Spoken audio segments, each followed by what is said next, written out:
Di tanah Jawa Barat, berdiri sebuah gunung yang diselimuti kabut dan legenda. Gunung itu bernama Salak. Para pendaki sering menyebutnya sebagai Gunung Angker, gunung penuh rahasia, gunung yang tak segan menelan jiwa-jiwa yang lengah di hadapannya. Banyak cerita rakyat, kisah mistis, hingga tragedi nyata yang melekat di tubuh gunung ini.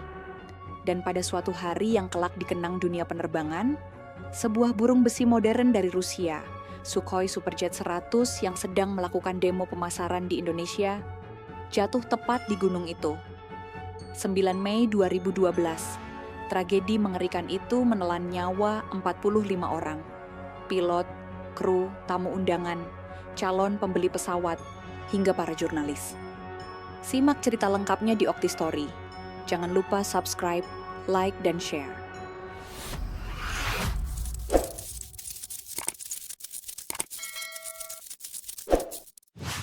Di ujung barat Pulau Jawa, terdapat sebuah gunung yang tidak terlalu tinggi dibanding gunung-gunung lain di Nusantara. Tingginya hanya sekitar 2.200 meter di atas permukaan laut, namun namanya telah lama menjadi bisikan penuh misteri. Gunung Salak. Orang Sunda menyebutnya sebagai gunung yang angker, penuh rahasia, dan seringkali menjadi tempat ujian bagi siapa saja yang nekat menantang batasnya. Hutan di sekelilingnya lebat, pohon-pohon tinggi menjulang seperti dinding hijau yang menutup cahaya matahari. Kabut kerap turun tiba-tiba, membuat siang terasa seperti senja. Bagi para pendaki, gunung ini adalah tempat untuk menepi dan merasakan keheningan yang menekan dada. Bagi para penerbang, gunung ini adalah dinding tak terlihat yang sering menyembunyikan pesawat di balik kabutnya. Sejak lama, Gunung Salak dikenal sebagai kuburan besi terbang. Banyak kisah pesawat kecil yang hilang kendali dan jatuh di wilayahnya. Medannya curam, jurang-jurang menganga seakan menunggu mangsa. Bahkan pilot-pilot berpengalaman sekalipun menyebut daerah sekitar gunung ini sebagai salah satu zona paling berbahaya untuk dilalui. Namun bukan hanya soal geografis. Bagi masyarakat sekitar, Gunung Salak dijaga oleh sesuatu yang lebih dari sekadar alam. Cerita rakyat menyebut ada penghuni gaib yang menjaga keseimbangan gunung itu.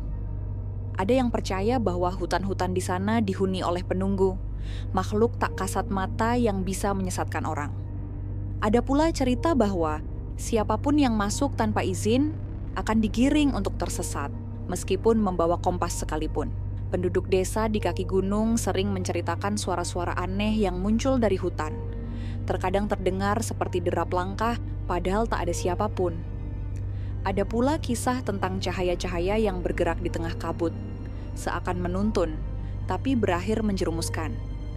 Semua itu menjadi bagian dari aura Gunung Salak. Misterius, menggetarkan, dan sulit dijelaskan dengan logika. Tak heran jika banyak penduduk setempat memberi peringatan kepada para penerbang. Jangan main-main dengan Gunung Salak. Ia seperti raksasa yang tidur.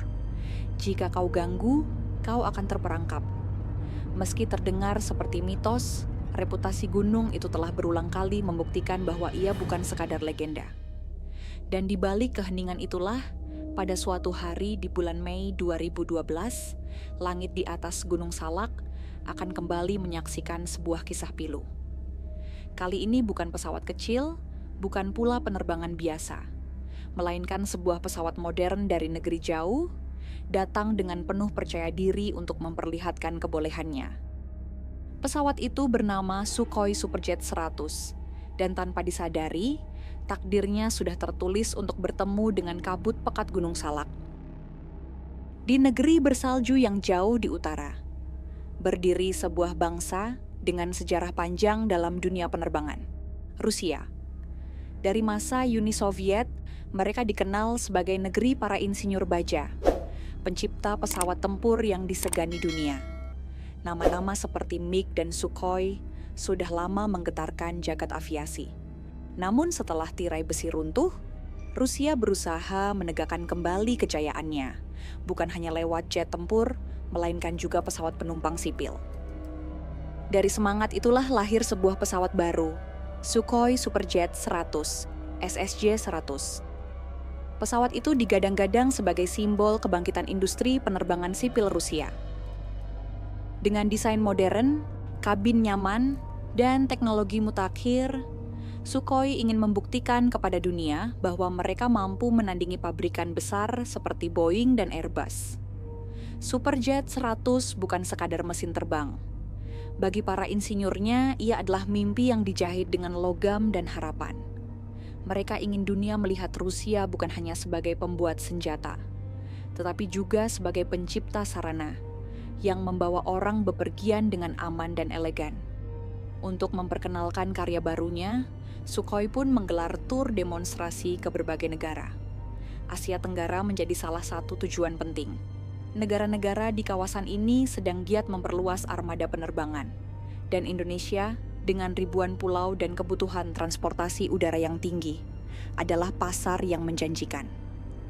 Maka pada awal Mei 2012, sebuah Sukhoi Superjet 100 mendarat di Bandara Halim Perdana Kusuma, Jakarta. Pesawat itu tampak gagah dengan cat putih dan biru, lambang sayap Rusia yang dibawa ke tanah tropis. Media Indonesia menyambut hangat. Pejabat pemerintah dan perusahaan penerbangan lokal hadir untuk melihat dari dekat. Ada rasa kagum, ada pula rasa penasaran. Rencana mereka sederhana: melakukan joy flight atau penerbangan demonstrasi singkat, sekitar 30-40 menit. Penerbangan ini bertujuan memperlihatkan kenyamanan kabin, kelincahan manuver, sekaligus keandalan teknologi Superjet 100. Di apron Halim, matahari siang bersinar terang. Para tamu naik ke pesawat dengan wajah penuh semangat. Beberapa di antara mereka sibuk memotret kabin, mencatat detail untuk liputan. Kru pesawat menyambut dengan ramah, menunjukkan betapa bangganya mereka membawa pesawat baru ini melintasi ribuan kilometer dari Moskow hingga Jakarta. Bagi Rusia, ini adalah momen pembuktian. Jika penerbangan demonstrasi berjalan lancar, jika para tamu puas, maka peluang kontrak pembelian bisa terbuka lebar. Indonesia dengan maskapai-maskapai yang terus tumbuh bisa menjadi salah satu pembeli utama. Siang itu, 9 Mei 2012, langit Jakarta tampak biasa saja. Wajah mereka penuh antusiasme. Sebuah penerbangan demonstrasi bukan sekadar terbang, melainkan pengalaman langka yang bisa mereka ceritakan. Satu persatu, mereka menaiki tangga menuju pintu pesawat. Senyum dan sapaan terdengar, beberapa tangan sibuk meraih ponsel untuk mengabadikan momen. Kabin Superjet 100 terasa nyaman, kursinya masih baru, aroma khas pabrikan belum benar-benar hilang. Kru Rusia menyambut ramah, bangga memperlihatkan hasil karya bangsanya. Di kokpit, Kapten Alexander Yablonsev dan kopilot Alexander Koshetkov tengah memeriksa instrumen. Mereka adalah pilot berpengalaman, terbiasa dengan penerbangan panjang dan demonstrasi serupa di negara lain. Bagi mereka, rute singkat di Jakarta hanyalah rutinitas. Sebuah perjalanan kecil untuk memperlihatkan kehebatan pesawat. Mesin pun dinyalakan. Deru turbofan SEM 146 menggema, membuat tubuh pesawat bergetar lembut. Di menara pengawas Halim, suara radio terdengar. Superjet 100, runway clear. You are cleared for take-off. Pesawat mulai bergerak perlahan. Roda-rodanya berderak di atas aspal panas. Para penumpang menyandarkan tubuh, beberapa berbincang riang, beberapa lainnya masih sibuk memotret dari jendela. Dan saat detik itu tiba, throttle didorong ke depan. Mesin meraung, pesawat melaju kencang di landasan, lalu perlahan hidungnya terangkat. Dalam hitungan detik, Sukhoi Superjet 100 meninggalkan tanah Jakarta, terbang anggun menembus udara tropis. Dari jendela, penumpang melihat pemandangan kota Jakarta yang mengecil, berganti dengan hamparan hijau dan gunung-gunung di kejauhan. Mereka kagum betapa mulusnya pesawat ini menanjak, betapa hening kabinnya dibanding pesawat komersial lain yang biasa mereka tumpangi. Di ketinggian, pilot berkomunikasi dengan ATC Air Traffic Control. Rutenya sederhana, berputar di sekitar Jawa Barat, menampilkan performa lalu kembali ke Halim. Semuanya tampak biasa, tanpa tanda-tanda bahaya. Namun, jauh di selatan berdiri sebuah gunung yang sedang diselimuti kabut tebal. Gunung itu sudah lama menjadi momok bagi penerbangan di Jawa Barat. Gunung itu bernama Salak. Pesawat itu melaju mulus, ketinggian stabil, suasana kabin tetap hangat dengan percakapan riang para tamu. Di kokpit, Kapten Yablonsev dan kopilot Koshetkov tengah berkomunikasi dengan ATC Jakarta. Mereka meminta izin untuk menurunkan ketinggian agar penumpang bisa menikmati pemandangan lebih jelas. Request descend to 6,000 feet. Suara kapten terdengar tenang melalui radio. Menara pengawas memberikan izin. Permintaan itu bukan hal aneh, karena penerbangan ini hanyalah joy flight singkat. Tapi ada sesuatu yang tak diperhitungkan. Di ketinggian itu terbentang gunung-gunung dengan puncak yang menjulang. Dan salah satunya adalah Gunung Salak, yang hari itu diselimuti kabut pekat. Di layar kokpit sebenarnya ada Ground Proximity Warning System (GPWS), alat yang bisa memperingatkan pilot jika pesawat terlalu dekat dengan daratan atau gunung. Namun, entah karena alasan apa, sistem itu dimatikan. Diduga untuk menghindari alarm palsu saat penerbangan demonstrasi. Akibatnya, kedua pilot kehilangan mata ketiga yang bisa menyelamatkan mereka dari bahaya. Di kokpit, suara tenang berubah sedikit tegang. Instrumen menunjukkan posisi pesawat masih dalam jalur, tapi kenyataan berbeda. Dalam hitungan menit, pesawat melaju semakin dekat ke dinding batu yang tersembunyi di balik kabut. Hanya sempat terdengar peringatan singkat dari sistem navigasi lain. Lalu, suara keras, hentakan dahsyat. Pesawat itu menghantam tebing Gunung Salak pada ketinggian sekitar 1.600 meter. Tubuhnya hancur seketika, pecah menjadi serpihan yang berserakan di hutan lebat. Api menyala, asap membubung, namun kabut menelan semua jejak. Di menara pengawas Halim, komunikasi mendadak hilang. Superjet 100, do you copy? Panggilan berulang kali dijawab dengan hening. Radio sunyi, seperti tenggelam dalam kabut bersama pesawat itu. Tak ada seorang pun di dalam kabin yang sempat keluar. Tak ada waktu untuk panik panjang. Dalam sekejap, 45 nyawa lenyap bersama sang burung besi. Ketika komunikasi Sukhoi Superjet 100 terputus, kepanikan segera menyebar. Di Bandara Halim Perdana Kusuma, keluarga penumpang dan tamu undangan yang menunggu mulai diliputi kegelisahan. Radio menara pengawas mencoba berulang kali memanggil pesawat itu, namun jawaban tak pernah datang. Malam hari, status hilang kontak diumumkan secara resmi. Tim gabungan dari Basarnas, TNI, Polri, relawan, hingga warga sekitar Gunung Salak segera disiapkan. Namun, medan pencarian bukan perkara mudah. Hujan turun, kabut tebal menyelimuti, dan hutan lebat Gunung Salak membuat upaya evakuasi berlangsung penuh tantangan. Keesokan harinya, 10 Mei 2012, sebuah helikopter pencari berhasil menemukan serpihan pesawat di lereng gunung pada ketinggian sekitar 1.600 meter. Potongan sayap berwarna putih biru tertancap di tebing curam. Sebagian badan pesawat terlihat hancur lebur di antara pepohonan. Dengan penemuan itu, kepastian pahit pun datang. Sukhoi Superjet 100 telah jatuh. Tim darat kemudian berjuang mencapai lokasi. Mereka harus menembus hutan rapat, mendaki jurang terjal, dan menghadapi kondisi tanah yang licin akibat hujan. Ketika akhirnya sampai, pemandangan yang mereka saksikan begitu memilukan. Badan pesawat hancur berkeping-keping. Tidak ada korban yang selamat. Total 45 orang, termasuk 8 awak asal Rusia dan puluhan undangan dari Indonesia, dipastikan meninggal dunia. Evakuasi jasad korban dilakukan bertahap. Prosesnya berlangsung berhari-hari, karena sulitnya medan dan cuaca yang sering berubah.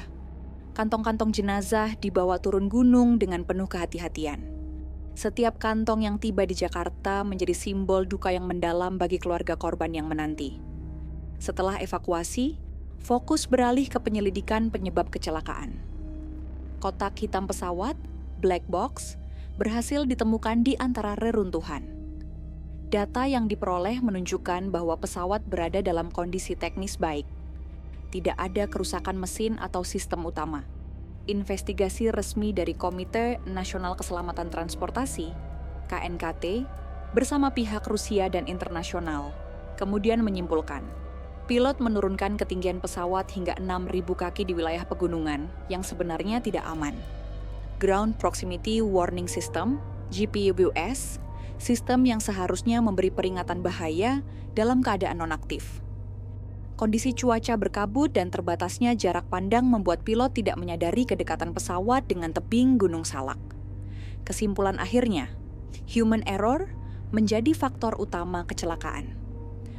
Tragedi Sukhoi Superjet 100 di Gunung Salak tidak hanya meninggalkan duka mendalam bagi keluarga korban, tetapi juga menorehkan jejak panjang yang membentuk cara pandang baru terhadap dunia penerbangan Indonesia dan internasional. Kecelakaan ini menjadi pengingat bahwa di balik kemegahan teknologi penerbangan, terdapat risiko besar yang selalu membayangi, dan keselamatan harus menjadi prioritas di atas segalanya. Bagi keluarga korban, tragedi ini adalah kehilangan yang tidak tergantikan. Suami yang tak lagi pulang, istri yang menunggu dalam hening, anak-anak yang kehilangan figur orang tua, serta orang tua yang harus merelakan buah hatinya pergi lebih dahulu. Kenangan terakhir bersama mereka yang menaiki pesawat Sukhoi, hari itu menjadi luka yang abadi. Namun di tengah tangis, keluarga korban juga memberikan kekuatan bagi bangsa. Mereka menuntut agar keselamatan penerbangan dijadikan agenda utama, agar kehilangan serupa tidak terulang. Bagi pemerintah dan otoritas penerbangan, kecelakaan ini menjadi peringatan keras. Penerbangan uji, demonstrasi, maupun komersial, semuanya wajib tunduk pada standar keselamatan internasional tanpa pengecualian. Tidak boleh ada kompromi terhadap prosedur, meskipun hanya untuk sebuah agenda promosi. Dari tragedi ini, lahirlah kesadaran bahwa izin penerbangan harus lebih selektif, rute harus diperhitungkan matang, dan evaluasi risiko harus dilakukan secara menyeluruh. Bagi industri penerbangan, tragedi ini menegaskan sebuah kebenaran penting. Teknologi canggih sekalipun tak berarti tanpa disiplin manusia yang mengoperasikannya. Pesawat Sukhoi Superjet 100 adalah kebanggaan Rusia, dilengkapi dengan berbagai sistem modern. Namun semua itu menjadi sia-sia ketika prosedur keselamatan tidak ditegakkan secara penuh. Pilot dan kru harus selalu waspada terhadap kondisi alam, terutama di negara seperti Indonesia, dengan medan pegunungan, cuaca tropis, dan kabut yang kerap datang tiba-tiba. Bagi masyarakat umum, peristiwa ini membuka mata tentang betapa kompleksnya dunia penerbangan. Penerbangan bukan hanya sekadar teknologi yang mampu membawa manusia dari satu titik ke titik lain dengan cepat, tetapi juga dunia yang penuh tantangan, risiko, dan tanggung jawab besar. Setiap kali seseorang naik pesawat, ada ratusan prosedur yang dijalankan demi menjaga keselamatan. Tragedi Sukhoi mengingatkan kita untuk lebih menghargai kerja keras para awak, teknisi, dan regulator yang bekerja di balik layar. Hingga kini, setiap kali Gunung Salak diselimuti kabut, orang-orang teringat bahwa di lerengnya pernah terjadi sebuah tragedi besar yang menyatukan duka dan doa. Warga sekitar gunung pun masih mengingat hari-hari pencarian yang penuh dengan suara helikopter, pasukan SAR, dan keluarga korban yang menanti dengan air mata. Gunung Salak kini tidak hanya dikenal karena keindahannya, tetapi juga sebagai tempat yang menyimpan sejarah penerbangan yang pahit. Dari duka yang mendalam itu, lahirlah tekad baru. Tragedi Sukhoi menjadi pelajaran kolektif bahwa keselamatan penerbangan adalah tanggung jawab bersama. Pemerintah, maskapai, industri, dan masyarakat. Setiap nyawa terlalu berharga untuk dikorbankan hanya karena kelalaian prosedur atau pengabaian standar. Maka, meski tragedi itu menorehkan luka, ia juga meninggalkan warisan. Warisan berupa kesadaran, peringatan, dan semangat untuk terus memperkuat keselamatan. Sejarah penerbangan Indonesia mencatat tragedi Sukhoi bukan hanya sebagai sebuah kecelakaan, tetapi juga sebagai titik balik dalam perjuangan menjaga nyawa manusia di langit Nusantara.